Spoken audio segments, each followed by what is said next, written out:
नमस्कार, मैं हूं रीनू। आप सभी दर्शकों का अन्नदाता कार्यक्रम में स्वागत करती हूं। हमारे देश का किसान जन का पोषक है, वह श्रम का देवता है, अन्नदाता है। उसमें ही भारत की आत्मा निवास करती है। ऐसे ही किसानों की प्रगति के लिए हम खेती बाड़ी से जुड़ी हुई बहुत सी नई लाभकारी जानकारियां हर रोज सुबह लेकर आते हैं। तो चलिए कार्यक्रम शुरू करने से पहले देखते हैं आज क्या है अन्नदाता में। कलौंजी की सफल खेती करने वाले किसान से मुलाकात।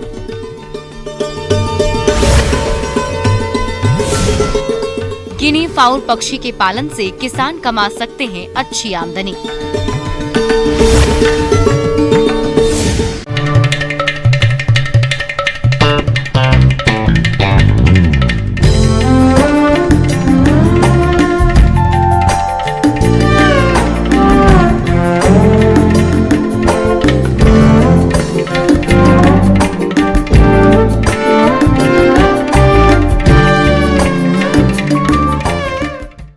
कलौंजी को औषधीय फसल के रूप में उगाया जाता है। इसका इस्तेमाल बीज के रूप में किया जाता है और इनके बीजों का स्वाद हल्का तीखा होता है, इसलिए इनका उपयोग मसाले के रूप में भी किया जाता है, जिसके चलते बाजार में कलौंजी की अच्छी मांग के साथ साथ मूल्य भी बहुत अधिक होता है।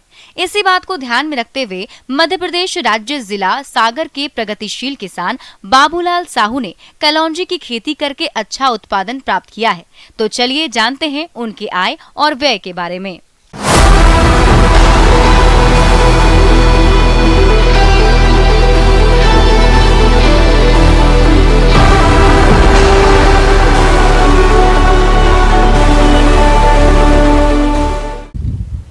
अब की मैंने कलौंजी की खेती शुरू करी है।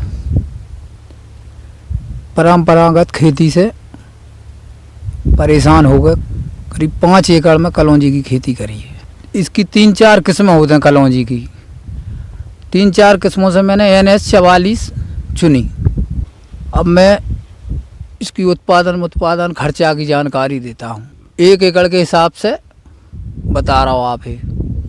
1 एकड़ में 5 क्विंटल कलौंजी का उत्पादन हुआ। अब मैं खर्चा की बात करूं तो 1 एकड़ में करीब 15,000 रुपया टोटल खर्चा मिला के 15,000 रुपया एकड़ का खर्चा, निंदाई गुड़ाई से लेकर खाद बीज सब। अब इसका रेट टाइम के हिसाब से करीब 10 से 20,000 रुपया रेट है इसका। तो अपन इसकी औसत रेट 15,000 के हिसाब से क्विंटल 15,75,000 रुपया की आय हुई। और उसमें 15,000 रुपया अपना खर्चा आ गया। तो अपन इसे 75 में से 15 हटाएं तो 60,000 रुपया प्रति एकड़ शुद्ध मुनाफा क्लियर है। किसान भाई अभी मैंने ये एकड़ का बताया। अब मैं टोटल मेरी जानकारी बताऊं, करीब 5 एकड़ में कलौंजी की खेती करी है। 3,75,000 रुपया की आय हुई टोटल। अब इसमें से 75,000 15,000 एकड़ के हिसाब से 75,000 काट दिया जाए, 3 लाख का शुद्ध मुनाफा हुआ है। किसान भाई आप भी परंपरागत खेती से हटके जो औषधि खेती हैं के करने से अपनी जमीन की भी क्षमता बढ़ती है और जी बार बार फसल चक्र फायदेमंद है। किसान भाइयों, इस प्रगतिशील किसान ने बताया कि कलौंजी की अच्छी पैदावार प्राप्त करने के लिए बीजों की बुआई से पहले खेत को अच्छे से तैयार करना होता है। इसलिए इस किसान ने सबसे पहले खेत की अच्छी तरह से गहरी जुताई की। उसके बाद खेत को कुछ समय के लिए ऐसे ही खुला छोड़ दिया, जिससे खेत की मिट्टी में अच्छे से धूप लग सके। उसके बाद 10 से 15 गाड़ी पुरानी गोबर की खाद को खेत में डालकर अच्छे से मिलाया और खेत में रोटावेटर चलाकर मिट्टी को अच्छी तरह से भुरभुरा बना लिया। बखन्नी अच्छी गहरी जुताई करके और रोडर बीटर से सौंसर करवा के एकड़ के हिसाब से करीब मैंने 20 किलो प्रति एकड़ NPK 16-32 NPK फेंकवाया शुरू में मिट्टी में। इसकी 3-4 किस्में होते हैं कलौंजी की। 3-4 किस्मों से मैंने NS 44 चुनी। प्रति एकड़ के हिसाब से बता रहा हूँ। 2 किलो बीज प्रति किलो में 2 ग्राम मेनका जेब से उपचार करके छिड़काव विधि से बोनी कर दी। अक्टूबर में बोनी करी, मध्य अक्टूबर में बोनी के बाद स्प्रिंकलर से सिंचाई करीब 20-20 दिन के हिसाब से। इसमें करीब 5 सिंचाई होते हैं स्प्रिंकलर विधि से। 150 दिन की फसल है करीब।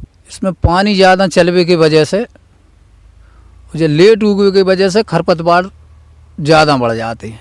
खरपतवार मैंने तो वो करीब एक ही बार खरपतवार निकलवाया। वो ज़मीनों के हिसाब से कहीं कहीं ज़्यादा भी होता है तो 2-3 बार भी निकलवा सकते हैं।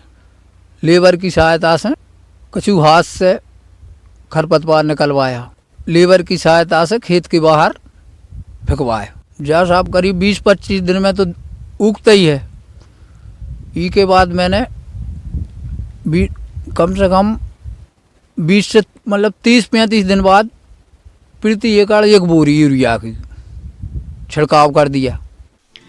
किसान भाइयों, कलौंजी की फसल से इतना अच्छा उत्पादन लेने के लिए इस किसान ने माहो कीट के आक्रमण से फसल को बचाते हुए कलौंजी फसल की कटाई और गहाई का कार्य करते समय कौन कौन सी बातों का खास ध्यान रखा, इसकी जानकारी लेते हैं खुद इन्हीं से। किसान भाई 70-80 दिन की फसल हो जाए, इनमें माहू का प्रकोप आता है। वो माहू हरे कलर के। पहले मैंने वहाँ में नीम का तेल डलवाया 5 ml प्रति लीटर। नीम के तेल से पूरी बात से ख़त्म नहीं हुई माहू। फिर मैंने वहाँ में एमेडाक्रोपिल 1 ml 3 लीटर पानी में छिड़काव किया। माहू पे नियंत्रण पाना बहुत ज़रूरी है। यदि इसका नियंत्रण नहीं किया तो उत्पादन पे क्षति हो है। किसान भाई, जब मेरी फसल 60 से 90 दिन की हुई तो मैंने देखा उसमें कोई रोग मोग कुछ होता नहीं है। फिर भी मैंने देख रेख करता रहा, इसमें और कोई रोग नहीं है। किसान भाई, यह करीब 140 से 150 दिन में की फसल है। 150 दिन बाद इसको ढेड़ा हरे से थोड़ो पीलो कलर ले लेते थे। लेबर से हंसिया से कटवाया। कटवे के बाद पूले भी बंधवा दें, कछू के करपा करवा देते। करपा भी करवा सकते हैं, पूले भी बंधवा सकते हैं। उन्हें करीब 1-2 दिन को घाम लगा कर पूरा बनवा लो या करपा बनवा लो। ज़्यादा दिन डरी नहीं रहना चाहिए। 2-3 दिन बाद थ्रेसर, मैंने यही साथ मेरी घर की साधन थ्रेसर से थ्रेसिंग करी स्लो रेस में। और जब छन्ना मन्ना जे अपने गेहूँ चनों के छन्नों पे निकाल ली तो वह नीचे गिर जाता छन्ना के नीचे, वह नीचे से ट्राली में भर ली। किसान भाई, इकट्ठी करते समय जब बारीक नाच के वजह से 85 लगावे के पहले सफाई कर पे तिरपाल बिछवा के ऊपर ढेर लगावो उचित है। इसके मुंह खुल जाते हैं तो बस जो कुछ भी है वह अपनी काम में आ जाता है, नहीं तो खेत में फेंक जाए कोई मतलब नहीं। किसान भाइयों, अब लेते हैं एक छोटा सा ब्रेक, जल्द लौटेंगे।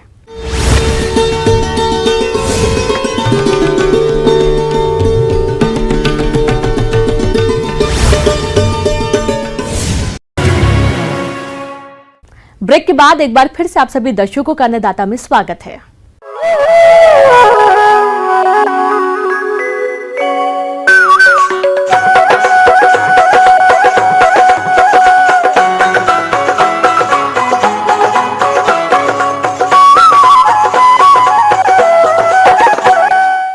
पिछले कुछ वर्षों में गिनी फाउल पालन का चलन तेजी से बढ़ा है। इसे मांस और अंडे के लिए पाला जा सकता है। इसकी सबसे अच्छी बात ये होती है कि इसको पालने में बहुत ज्यादा लागत भी नहीं लगानी पड़ती, साथ ही बाजार में इसका दाम भी अच्छा मिल जाता है। तो चलिए इसके पालन के बारे में जानते हैं पशु वैज्ञानिक डॉक्टर सुशील प्रसाद से।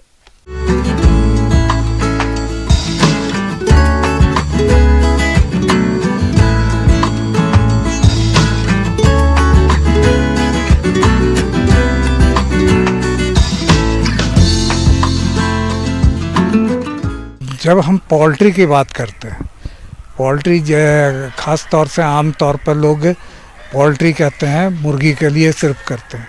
लेकिन पोल्ट्री कहने का तात्पर्य हमारा सिर्फ मुर्गियों से ही संबंधित नहीं है। इसके अंदर में बत्तख भी है, टर्की भी है, गिनिया फाउल जिसको चाइना मुर्गी कहते हैं वो भी है, या तेतरी भी कहा जाता है। गिनी फाउल का पालन कम पूंजी वाले किसान बड़े आराम से कर सकते हैं, लेकिन आसपास अच्छी जगह होनी चाहिए जहां ये पक्षी घूम फिर सके और बाहरी चीजें खा सके।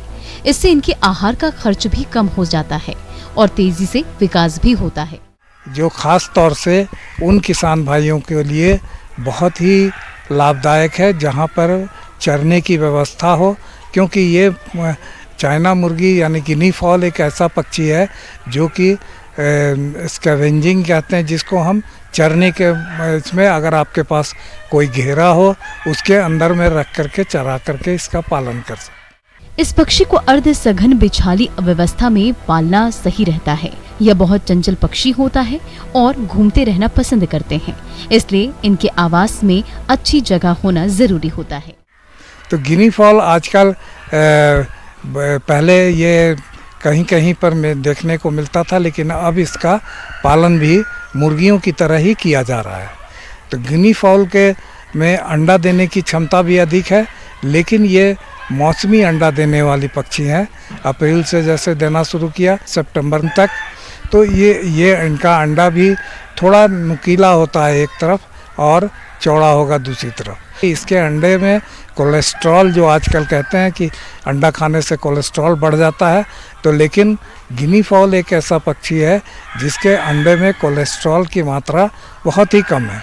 दूसरी बात है कि मार्केट की जहाँ तक बात है, तो मार्केट में अब जो है इसका मीट भी इसका आपको खास करके जो लोग खस्सी का मीट पसंद करते हैं, तो उस तरह से ये खस्सी और मुर्गे के मीट के बीच के तरह का आपको इसमें ये इसका मीट होता है।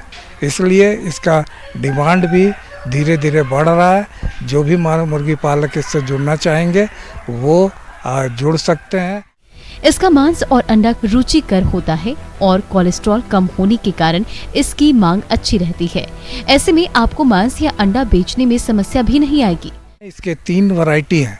3 वैरायटी में एक वैरायटी जो कि आप ज़्यादातर जगहों पर आप देखते होंगे कि चितकबरा टाइप का होता है, जैसे काला है उस पर सफ़ेद बिंदा बिंदा करके होगा, तो ये वैरायटी का नाम है पर्ल। दूसरा होता है एक सफ़ेद गिनी फाउल होता है जिसे हम कहते हैं वाइट, और एक स्लेटी कलर का होता है जिसे हम कहते हैं लेवेंडर। तो ये 3 प्रजातियां इसकी है, इनके रंग के आधार पर ही इनका नाम रखा गया है। और इसका पालन के लिए आप जिस तरह से मुर्गी पालन कर रहे हैं, अगर आप के पास व्यवस्था चराने की नहीं हो तो आप इसके मुर्गियों की तरह भी पालन कर सकते हैं, लेकिन इसको बिल्कुल बंद करके मत रखिए। इसके साथ इसके घूमने के लिए जगह चाहिए। इसमें इनका बढ़वारी भी अच्छा होता है, अंडा उत्पादन भी ज़्यादा अच्छा होगा। जैसे कि इस पक्षी के पालन में आहार पर खर्च कम आता है, लेकिन अगर आवास में रखकर पालन करते हैं तो खर्च भी बढ़ेगा और इनका विकास भी धीमे ही होगा। इसलिए इनको रोज 5 घंटे घूमकर खाने के लिए जरूर छोड़ें। यह फसलों को बिल्कुल नुकसान नहीं करते हैं और 50% तक आहार का खर्चा बचता है। बाहर घूमने के बावजूद इनको घर में भी आहार जरूर दें। इनको वही आहार दिया जाता है जो आहार मुर्गियों को दिया जाता है। जो मुर्गियों के लिए जो स्टार्टर, ग्रोअर, लेयर, ये 3 फेज का जो दाना है मुर्गी का आहार है, वही आहार आप इसमें भी प्रयोग कर सकते हैं। इसमें बीमारियों का भी प्रकोप कम है कि जो भी अगर इसका मरना होगा, अगर आपने इसका चूजों का प्रबंधन सही कर लिया तो समझिए बड़े होने के बाद इनमें मृत्यु दर बिल्कुल ही कम है। अगर आप 100 पक्षियों से इसकी शुरुआत करना चाहते हैं तो इतने पक्षियों को रखने के लिए लगभग 15 वर्ग मीटर जगह की जरूरत होती है, जिस पर आवास बनाने में 30,000 रुपए खर्च होंगे, जो कि कई सालों तक चलेगा। इस पक्षी को मांस उत्पादन के लिए तैयार होने में लगभग 3 से 4 महीने का समय लगता है।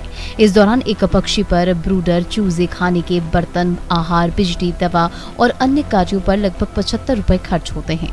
इस प्रकार से 100 पक्षियों पर 7,500 रुपए खर्च होते हैं और एक पक्षी लगभग 150 रुपए के हिसाब से बिकता है, जिससे कुल आय 15,000 रुपए तक होती है और लागत घटाकर शुद्ध आय के रूप में 7,500 रुपए 1 लाट से मिलता है और 1 साल में लगभग 3 लाट आसानी से निकलता है, जिससे साल की शुद्ध आमदनी 100 पक्षियों से 22,500 रुपए होती है। इसके अलावा आप चाहे तो इनसे अंडा उत्पादन ले सकते हैं। 7 से 8 महीने के बाद अंडे का उत्पादन होने लगता है और 1 साल में लगभग 100 अंडों का उत्पादन होता है और एक मादा 3 साल तक अंडे देती है, जो कि अपने जीवन काल में लगभग 250 से अधिक अंडे देती है।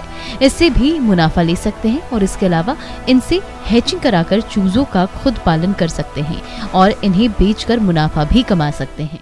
ये देखिए, इसके लिए अगर इन्हें चूजों की प्राप्ति के लिए गिनी फॉल का फार्म और कहीं पे तो इस तरह का फार्म है नहीं।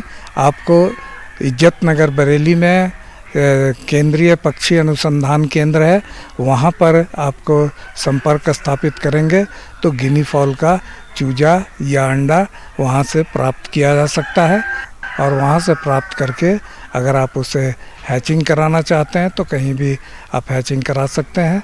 ये इनका चूजों का हैचिंग 28 दिन में होता है और या चूजे लाना चाहते हैं तो वहाँ से आपको चूजा या अंडा दोनों ही उपलब्ध हो जाएगा। आगे और भी है खेती बाड़ी से जुड़ी बहुत सी रोचक जानकारियां। यहाँ रुकेंगे एक और छोटे से ब्रेक के लिए।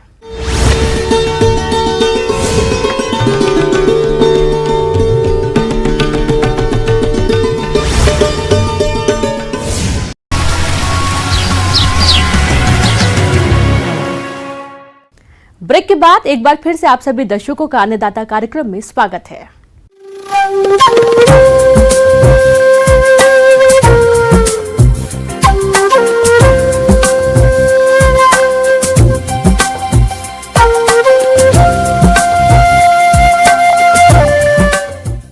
मौसम विभाग की रिपोर्ट पर साप्ताहिक कृषि सलाह इस प्रकार है।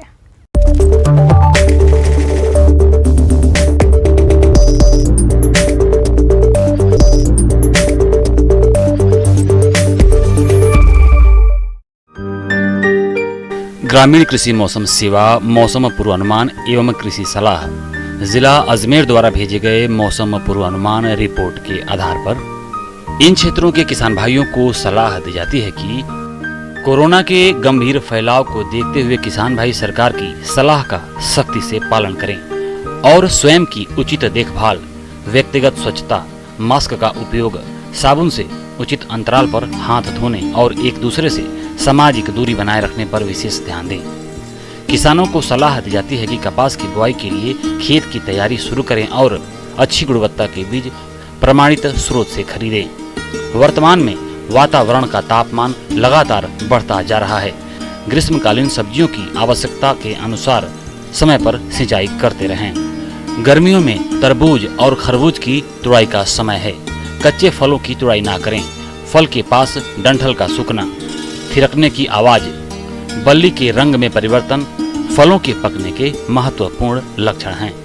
सिंचाई के तुरंत बाद यानी 12 से 24 घंटे तक फलों की तुड़ाई ना करें। किसानों को सलाह दी जाती है कि रबी फसल की कटाई के बाद खेत की गहरी जुताई करें, जिससे मृदा में उपस्थित फफूंद, जीवाणु, कीटों के लार्वा और खरपतवारों के बीज नष्ट हो जाएं। आम के बाग में फलों को गिरने से रोकने के लिए किसान भाइयों को सलाह दी जाती है कि 15 दिन के अंतराल पर NAA 20 से 25 मिलीग्राम और प्लानोफिक्स 0.4 मिलीलीटर प्रति लीटर पानी की दर से घोलकर छिड़काव करें। प्याज की फसल में थ्रिप्स कीट के प्रकोप की संभावना है। यह कीट पत्तियों से रस चूसते हैं, जिससे पत्तियां कमजोर पड़ जाती हैं और हानि वाले स्थान पर सफेद चकत्ते पड़ जाते हैं। इस कीट के नियंत्रण हेतु डाइमेथेट 30 EC की 1 मिलीलीटर मात्रा प्रति लीटर पानी के हिसाब से घोलकर छिड़काव करें। नींबू के बगीचों में रस चूसने वाले कीटों के प्रबंधन के लिए डाइमेथेट 30 EC की 1 मिलीलीटर मात्रा या इमिडाक्लोप्रिड 17.8 SL की 0.3 मिलीलीटर मात्रा प्रति लीटर पानी के हिसाब से घोलकर छिड़काव करें। किसान भाइयों को सलाह दी जाती है कि मिर्च की फसल को लीफ कर्ल वायरस रोग से बचाने के लिए इमिडाक्लोप्रिड 17.8 SL की 0.3 मिलीलीटर मात्रा प्रति लीटर पानी के हिसाब से घोलकर छिड़काव करें। किसानों को सलाह दी जाती है कि बैंगन, टमाटर, मिर्च, कुसुमांड कुल आदि फसलों में खरपतवार नियंत्रण के लिए समय समय पर निराई गुड़ाई करते रहें। भिंडी की फसल में सफेद मक्खी कीट की रोकथाम के लिए ऑक्सीडेमेटॉन मिथाइल 25 EC की 1 मिलीलीटर मात्रा प्रति लीटर पानी के हिसाब से घोलकर छिड़काव करें। पपीते की फसल में पर्णकुंचन और मोज़ेक रोग के प्रकोप की संभावना है। इस रोग के लक्षण दिखाई देते ही रोगग्रस्त पौधों को उखाड़कर नष्ट कर देवें और रोग के प्रसार को रोकने के लिए कीटनाशी डाइमेथोएट 30 EC की 1 मिलीलीटर मात्रा प्रति लीटर पानी के हिसाब से घोलकर छिड़काव करें। जानवरों को गर्मी से बचाने के लिए पीने का पानी दें और छाया या पेड़ों के नीचे बांध दें। उन्हें स्वस्थ रखने के लिए 50 ग्राम आयोडीन युक्त नमक और 50 से 100 ग्राम खनिज मिश्रण प्रतिदिन फीड और हरे चारे के साथ दें।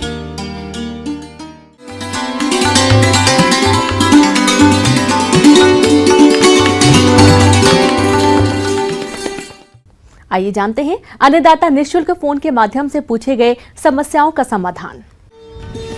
आज की अन्नदाता हेल्पलाइन में हमने जिस प्रश्न को शामिल किया है उसे पूछा है जिला टोंक के जगजीवन राम ने। आपने बेर के पौधों की कटाई छटाई के बारे में जानकारी चाहिए है, तो इसके लिए देखिए कार्यक्रम का यह अंश।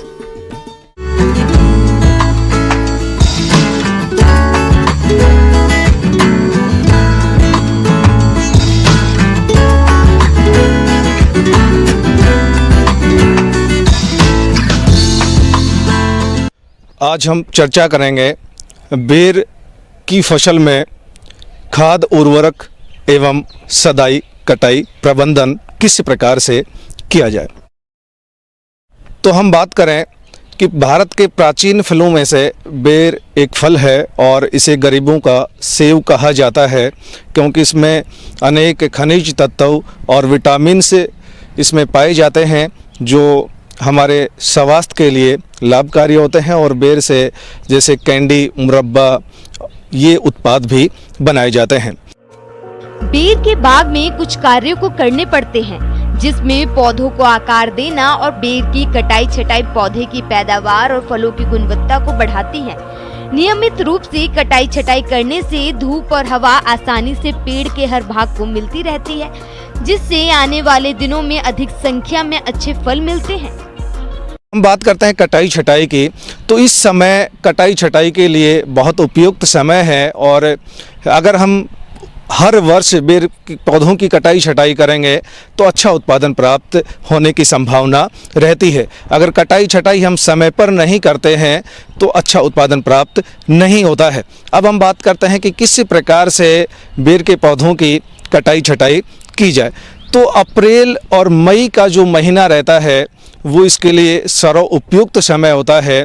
जैसे कोई पौधा होता है, बेर के बगीचे होते हैं, उनमें सबसे पहले हम क्या करते हैं कि जो मुख्य तना रहता है उस तने से 4 से 5 शाखाएं हर दिशा में हम छोड़ते हैं और प्रथम शाखा को लगभग 30 सेंटीमीटर ऊंचाई पर हम काटते हैं। इसी प्रकार चारों दिशाओं की शाखाओं को 15 से 20 सेंटीमीटर के अंतराल पर हम काटते हैं, क्योंकि ये पौधे को एक उचित आकार और उसको सशक्त रूप देने के लिए कटाई छटाई का कार्य किया जाता है। और जो पत्तियां होती हैं उनकी कक्ष से जो नई शाखाएं निकलती हैं वो शाखाएं हमें फल और फूल देने के लिए समर्थ होती हैं। तो इस प्रकार बेर की कटाई छटाई करने से नई शाखाएं ज़्यादा निकलती हैं और ज़्यादा हमें फल और फूल प्राप्त होता है। इसके अलावा अगर बात करें तो जो गत वर्ष की लगभग 25% शाखाओं को हमें बाहर निकाल देना चाहिए। और इसके अलावा जो कुछ सूखी शाखाएं या जो कीट से प्रभावित शाखाएं, टहनियाँ होती हैं, पत्तियां होती हैं, उन या कोई बीमारी से प्रभावित शाखाएं होती हैं, उनको भी साथ में बाहर निकाल देना चाहिए ताकि हमें अच्छे से अच्छा उत्पादन मिल सके।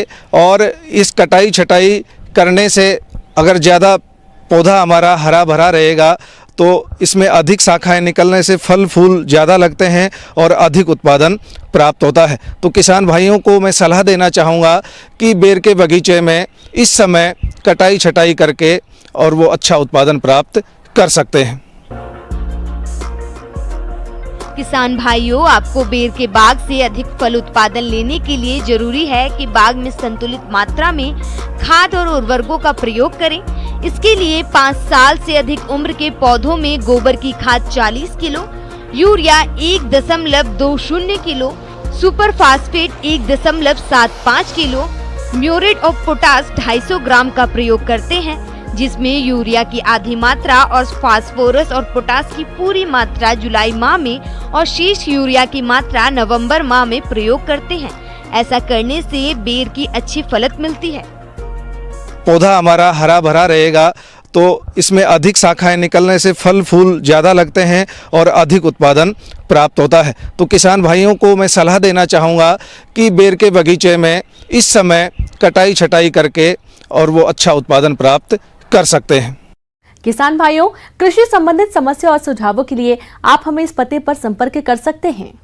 प्रोड्यूसर अन्नदाता news 18 Rajasthan, Ramoji film city, Hyderabad 501512। साथ ही आप हमें ईमेल भी कर सकते हैं। हमारा ईमेल है p18annadatarajasthan@nw18.com।